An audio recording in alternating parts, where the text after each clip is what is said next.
I was alone in the observatory archive when the drawer at the end of the room slid open by itself. Something small rolled across the floor and tapped my shoe. A notebook with page numbers that kept changing. The metal was colder than the concrete. A strip of paper was tied around it with yellow thread, and on the paper someone had typed one sentence in perfect block letters. Do not correct the timeline by hand. I checked the drawer twice. Its rusted lock was still snapped shut. The cabinet had not been opened in years, yet the object carried no dust at all. When I set it on the table, the air in the archive changed. The fluorescent hum thinned out. Even the old radiator stopped knocking. The object tilted on its own axis and settled pointing northeast, toward the sealed stacks where we kept forgotten magazines and impossible stories about a signal buried inside a public archive. I followed its direction to a loose tile beneath the microfilm machine.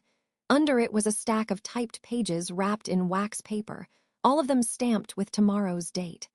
The first page described me lifting the tile. The second described the cut on my thumb from the broken edge. By the third page, I had to sit down, because every small mistake I made in the room was already there in clean black type, waiting for me half a line ahead. I tried the obvious escape first. I locked the pages in a cabinet, left before midnight, and slept with the lights on in my apartment across town. At 2:14 a.m., my phone buzzed with a photo from the archive's security system. It showed the same table, the same pages, and one new line at the bottom of the stack. He thinks distance counts as refusal. The next night, the object was waiting for me in the middle of the room, standing upright on one edge as if it had walked there. A new page had appeared. It did not threaten me. It congratulated me for returning. It said civilizations usually break at this point, not because the machine is cruel, but because human beings keep demanding proof until proof becomes a weapon. I wrote one question in the margin with a felt-tip pen. Who built you? By the time I blinked, letters were rising through the paper fibers like oil through water. The answer formed slowly enough to make me watch every word arrive. Everyone who survives the first correction contributes a sentence. That was the moment I understood the real danger, because every discovery made the present feel less original. I called Professor Vale, the only person I knew who still treated old pulp science fiction like field notes instead of entertainment. She listened without interrupting. Then she asked whether I had heard a bell. I nearly dropped the phone, because something below the floor had been ringing once every hour since midnight. Vale told me the oldest loop stories all hid the same fear inside different machines. The fear that invention is not a ladder at all, but a circle that teaches itself to close. When I returned after dawn, the archive was brighter than noon and quiet as vacuum. Every shelf label had changed into a date.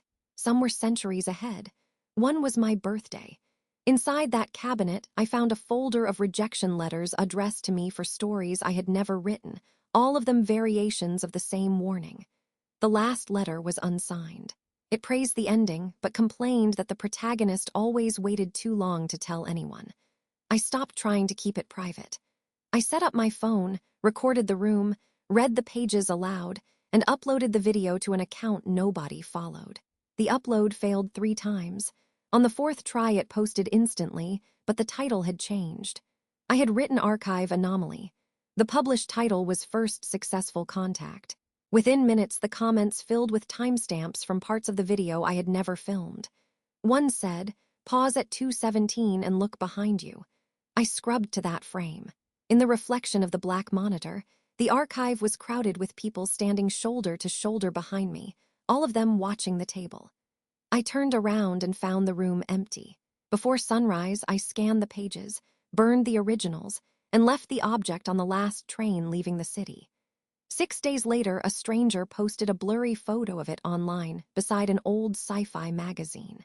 The first comment came from an account with my name. It said, "Do not correct the timeline by hand."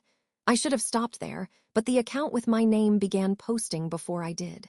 It uploaded scans of letters I had not opened yet, audio clips of Professor Vale answering questions I had not asked, and one photograph of the observatory taken from the far end of the hall.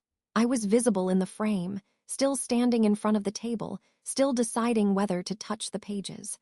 That was when I understood the archive was not preserving the future. It was rehearsing us for it. Every warning, every object, Every impossible page was less like a prophecy and more like a script passed backward through enough hands that nobody remembered who wrote the first draft. When I finally locked the building and stepped into daylight, I had the same feeling I get at the end of great old sci-fi stories. Not that the mystery is over, but that it has moved somewhere public. Did you like the background gameplay? Link in the description.